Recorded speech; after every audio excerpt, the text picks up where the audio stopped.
Tonight we're going to be talking about the growth of technology and its role in the democratic process.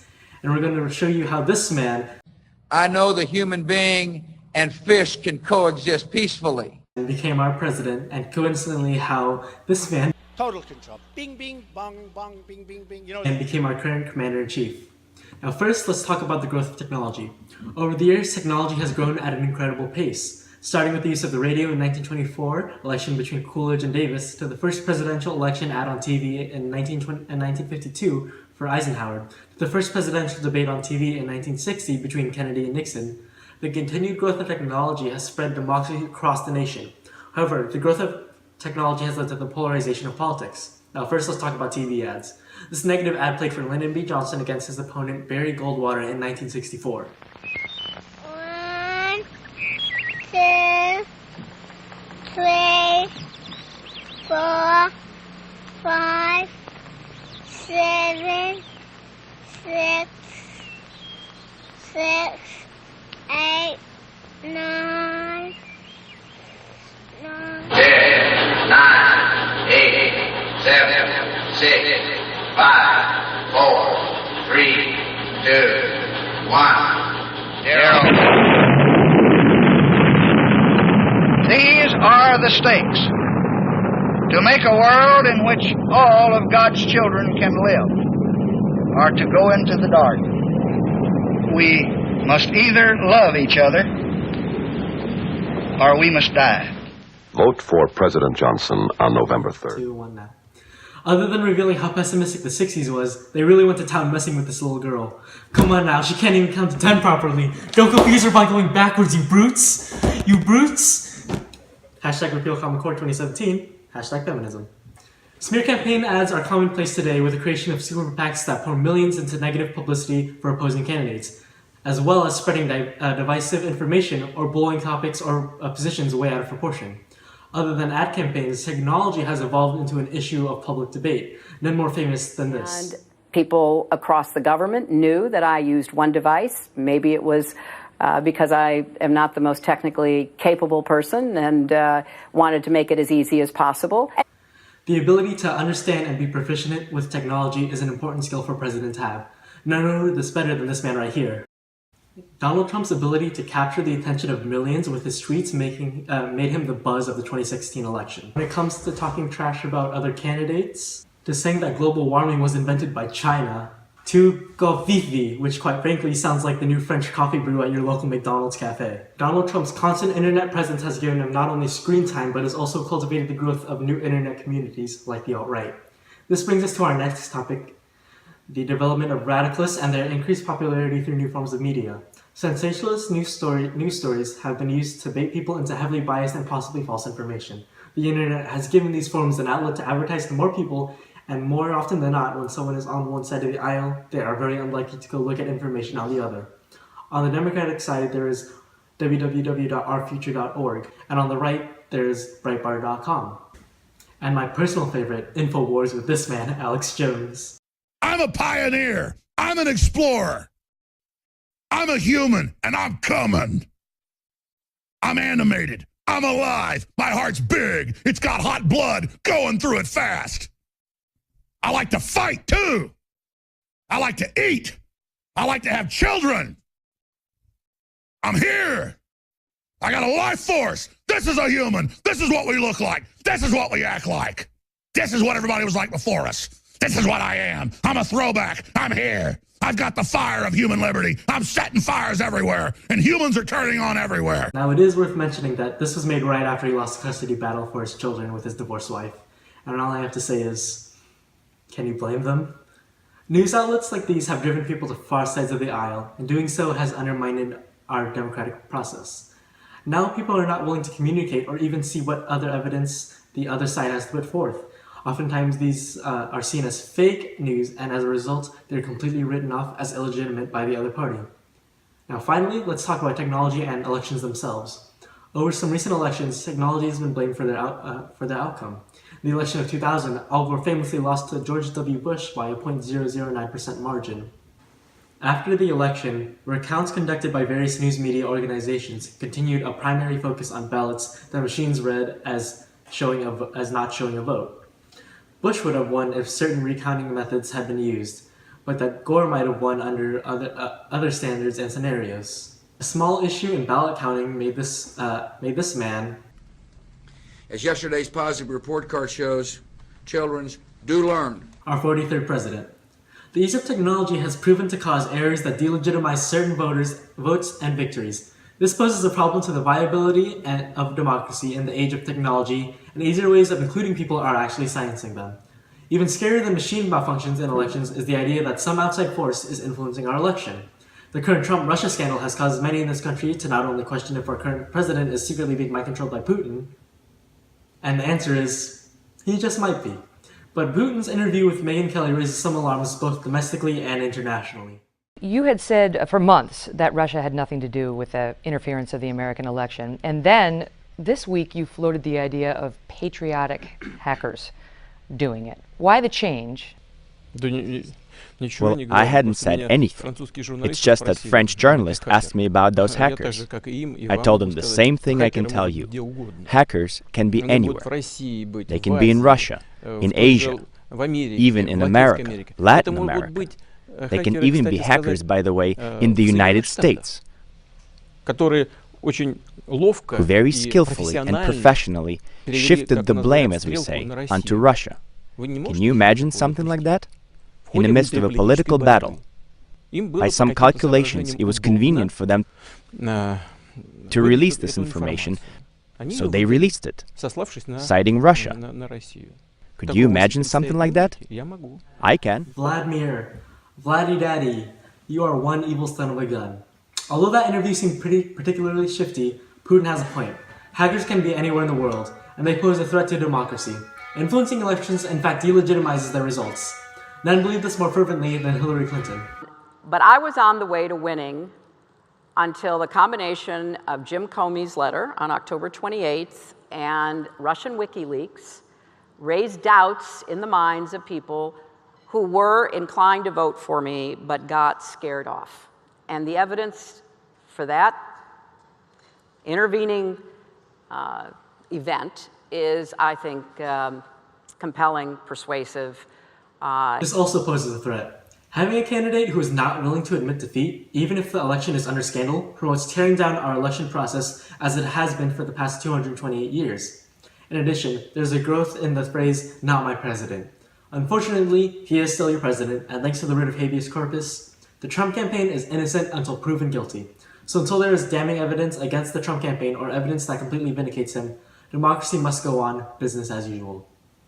And now we'll cut to the interview with our crack political team. Have a look. I'd like to introduce you to my guest today. Here we have Brandon Chung, aspiring Melee player. Next we have Thomas Nguyen, who is our local IT guy as well as our NRA representative. And here we have Cletus Clyde. So, would you like to tell us a little about yourselves? I play Melee. Well, I'm an IT guy, so the computers most of the time. You know, Doc, it all started back when I was little. My father, he's a very nice man. Jump tractors for a living. And just one day, you know, those tractors are scary things. You got one running up against you, it's nothing you can do. Doc, I can't do this. A moment of silence for Cletus Clyde Sr. Okay, anyway, so let's talk about the main topic, the main issue today. What do you think, how do you think Donald Trump's internet presence really won him this election? How meme culture as well as the rise of his attack on the fake news really brought him into power? Let's start with Cletus and then let's move to the left. You know, Doc, it's hard living. I go home every day. The only person happy to see me is my dog. My wife doesn't care for me anymore. My dog jumps in my lap every day. My wife just looks at me and yells at me. Kids, oh God, they don't even love me anymore. Understandable. Tommy Nguyen, how would you like to answer this question? Well, I think it's great. I mean, I think what's so special about Donald Trump is that he's unique and he's funny. I mean, when these kids, they don't really think about the politics, but they know one thing. Donald Trump is a lot more fun than Hillary Clinton. So I think Twitter has had such a great impact on the spreading of not only just his message, but his reputation and like his connotation of his name. They think Donald Trump's a more interesting character. Brandon? I agree. Donald Trump has the dank memes and Hillary Clinton does not. True. So, next question I'd like to ask is, how do you think the election of 2000 and now 2016, the possible illegitimacy of presidents, how some counting methods would have put Al Gore as our 43rd president, while currently Donald Trump is being investigated for possible collusion with Russia and their possible hacking into our elections. How do you think this really affects how people see democracy? We'll start with Brandon this time, we'll move to the right. Hey man, he's making it happen. Al Gore could have won, but he didn't. So there's that. Same thing with Trump, man. He won. That's how it is. We gotta move forward. Right. Tommy?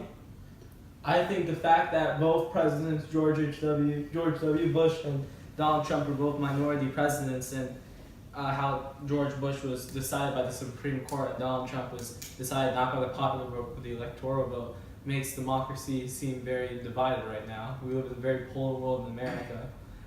It's very tribal in the fact that there's no compromise and there's no willing to discuss, but just more of whose side you on, democracy, the Democrats or Republicans.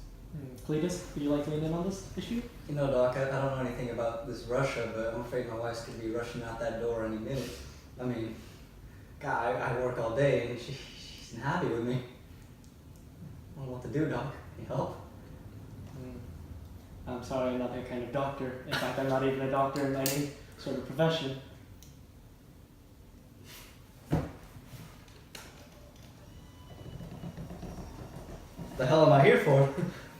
You signed up for an interview. Alright. Can't help me with my wife? No, I can't. But if you look to our new technology, there's Tinder available. Or Grindr if you're into that. It's Mr. Trump on Tinder? Well, I'm sure he must be. I think he's on Grindr. I'll give it a shot. I'm on Christian Mingle. I'm on farmersonly.net. Blackpeoplemeet.com. Okay, so how do you feel about Jill Stein pulling in the same amount of votes as Harambe this past 2016 election? I'll open this up for discussion. Well, I think that Harambe is actually a more vital candidate than Jill Stein. I mean, the last thing that we would want in this world is a woman president. True. Is Harambe that green guy in the unicycle? No, he's a strong, dark-skinned. My son always talks about these memes. Is it? I don't know. I'm familiar with them. Yes. I think they're pretty funny. I have one of a dog. It's on my desktop of a dog saying something along the lines of "Ha ha, silly human, I eat your hamburgers." I think it's pretty funny. Yes. These women rights things and the female presidency really gets me cracked up. It reminds me back in the day when that man King used to fight for, what do you call it, African rights. Right. I agree. Can you say that on live television? Yeah, we are live currently. Yeah, Harambe. So, Harambe? Harambe. These politicians need to step it up, man.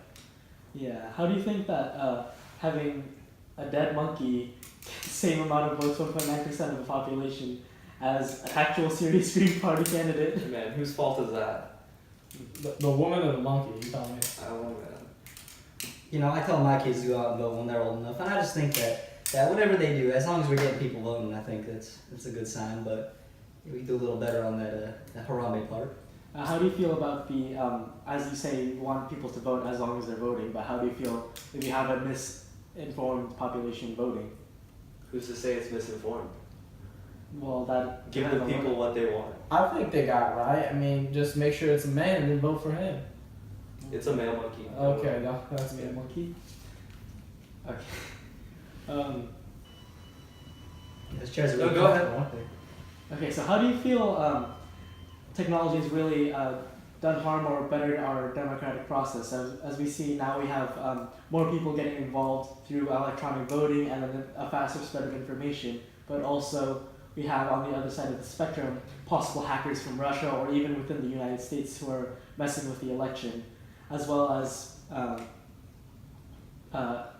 candidates' own inaptitude towards technology, resulting in scandals like Hillary Clinton's emails, which many have blamed her loss on. Well, I don't like no Russian. I mean, their ugly AK-47 and using their technology to hack our great country. But I'm not gonna Hillary Clinton either. I think we should just go the Russians. Right. You mocking my accent? No. Last time I checked, you didn't know. I'm not mocking your accent. I'm just mocking the fact that this technology is making it so easy to be so truthful. Did you pass high school? Did you pass middle school? And I did, with no technology, all the way to the 10th grade. Anyway, so I think technology is great. I mean, I got my kids an Xbox 360 the other day. They've been playing Call of Duties all day. They don't do their homework, but I think as long as they're having fun, I think these presidential candidates can have fun with it too. I think they deserve a little bit of a break from running this country. It must be a hard job. I think Mr. Trump can really deserve a break. Really enjoy playing those video games with my kids. I agree. I got me one of them Oculus Rift thingers where I can get out of here and live in a better world where I'm president. And I don't need all y'all dirty monkeys around. Excuse me, sir. I don't think that's your accent last time I checked. Are you trying to call my accent? Why you guys Okay, Let's be civilized. That segues us into a perfect topic. So, on the issue of video games, do you feel like new technologies are really taking people out of the reality that we live in today? People on social media and people in video games are escaping reality as it is right now. Do you think that's bettering how we diffuse information to each other, or do you think that's actually turning the younger generation further apart from the realities of the world? Well, I think video game social media is great because I play GTA with this 13-year-old girl named Rebecca, and we're hanging out this Saturday night at her house. So I think it's pretty cool. And, I think it's so cool that you can just carry a gun and just go, and everyone in GTA, I feel like, that makes sense. I mean, I've done that a couple times in real life, so, I really like technology now. Who hasn't? I got this fancy new game called Pokemon Go. I've been walking around with my kids, enjoying catching these pogies, I think they're called. Pikachu, I believe. I think Hillary made a comment about Pokemon Go in one of her campaigns. I don't know who created Pokemon Go, but I'm trying to figure out how we get them to have Pokemon go to the polls. Or debates, whatever. And I thought it was very relatable. I think that this type of technology can really connect our kids to the world because they're going outside, catching these pogies. I think it really exposes them to the dangers of the world, but they got to learn somehow. I play Melee. It's my life. Yes. Tell us, how has that really brought in your view on the world? It showed me everything about the world of Melee, and I've really learned everything there is to Melee. And it's pretty much I do 25 hours a day, 8 days a week, 9 times a year. So how do you think different news outlets such as MSNBC and Fox News, who are on two completely opposite sides of the spectrum, how they're divisive in in terms of their viewers? They have people who are willing to watch their network but are not willing to watch the other side and watch what they have to say, and they're not willing to they're willing to call out the other side's mistakes while not looking inward at themselves. Well, I love Fox News. That's all I want to say. I mean, they got so right. Women's rights? Who needs that? We got Trump. We got whites. We got guns. That's all we need. You're just like my wife, always nagging and nagging. You know what? I like and it's whatever the hell it is. You're just like my wife. I can't stand you. I love Fox News. Fox News is great. I love both idiots. You know what you need to do? Come watch my YouTube channel. Watch my podcast. I'll tell everything that's right for you. Go to youtube.com. Brandon Chung is always right. What is this called? Like, subscribe. The YouTuber, that's me, okay? I will tell you everything that's right. I'll check you out. Well, all I know is that Fox News speaks the truth, and that MSNBC is so stupid. Hey man, Fox News gets their news from me, man. What do you say about that Bill O'Reilly guy? Huh? Oh no, he's a genius. He's a pure god. Those accusations what are are you fake. saying, boy? He did not touch the woman. Look at this gun that Fox News gave me. Come on, look at it.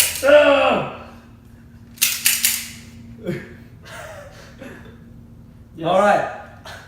Simmer down. Simmer down. Let's be cordial. Simmer down. Simmer down. Okay, next question then. How do you feel like this? How do you feel these new accusations against Russia are, especially with their Vladimir Putin's latest interview with Megyn Kelly regarding the idea of patriotic hackers? You know, I think Putin's right. I think they can be hackers anywhere. You know, you guys have said they can. You think an American would hack another American? You're an idiot. I think we shoot them. I think we should shoot them civilly. Civilly? You can't shoot no one civilly. You can't right through the head. I say we can't shoot them. We should have laws in place to punish these guys. You know, they always no American shooting another American, alright?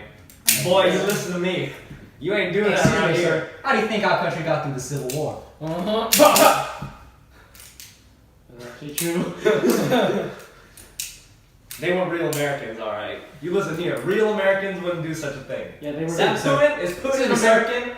Is Putin American? You gonna listen to someone that's not American? Of course I am. He's Idiot.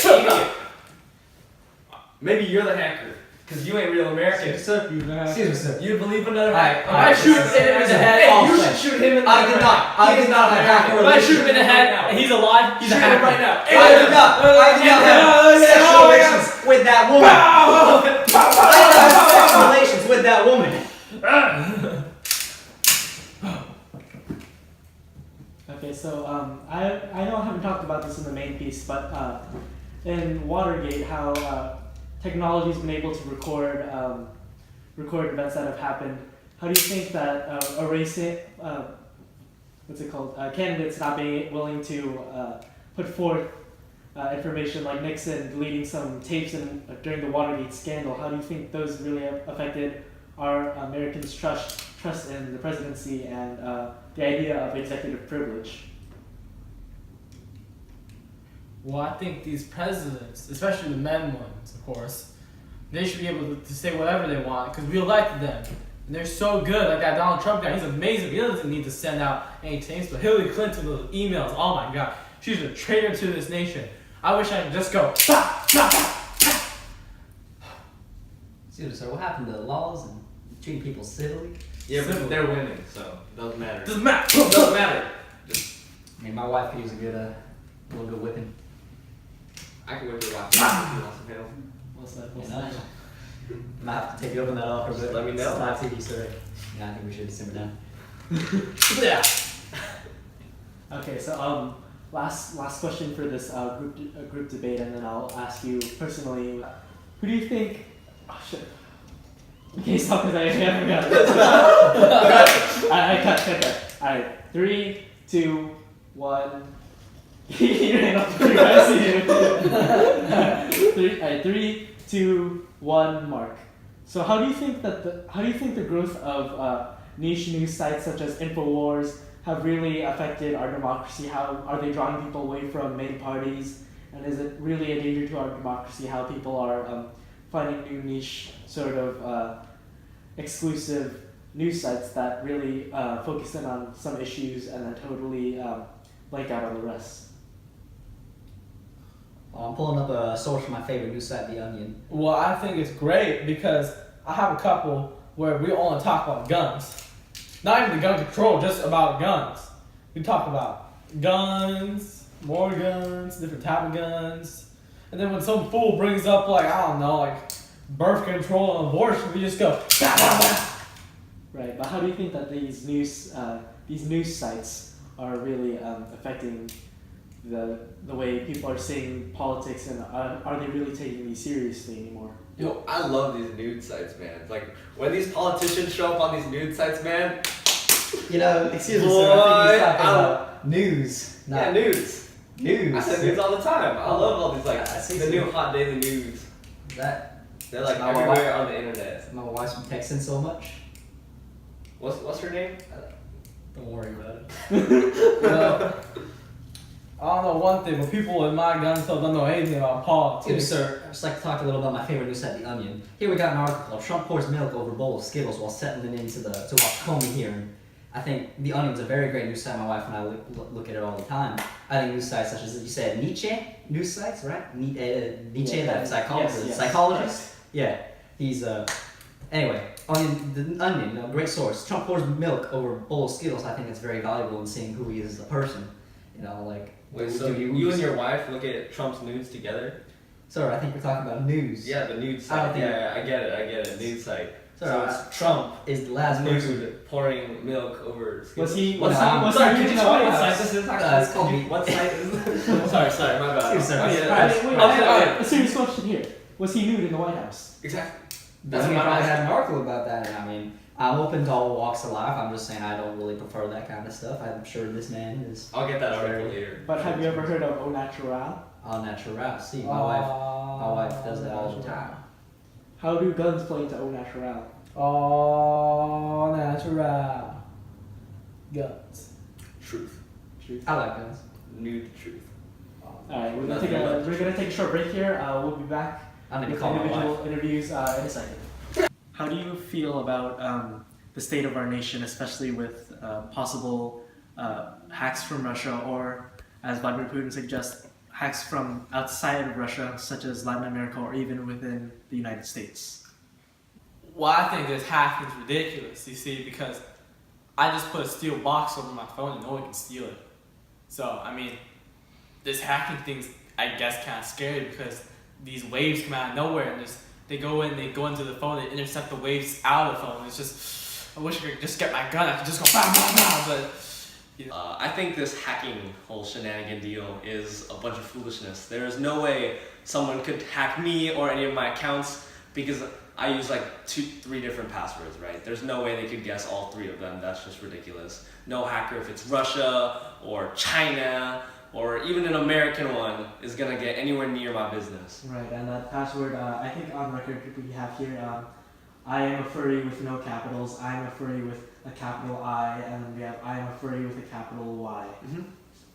Like, there's so many different letters, how could they even like guess which one I'm doing, right? Right. That's truly genius. You know, I think this country is very unstable with all these hackers in Russia, China, and you know, everywhere else. You know, my sons call me the hacker man because one time I hooked up our Wii with computer. It wasn't working very well, and I think it's a very dangerous place to live out in there. You know?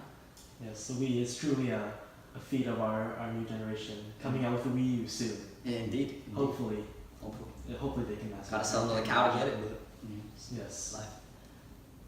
Thank you. And what do you believe Kofifi means? Kofifi means allow automatic weapons in the schools immediately. That's what I think. I think Kofifi means that we will be making America great again very soon. That Pokemon Go game I was playing with my sons, I think there's an Eevee, Pogi that's called Eevee, right? I think that Kofifi is a new evolution of Eevee. It's like a coffee cup with ears. You know, it's very cute. I'm sorry.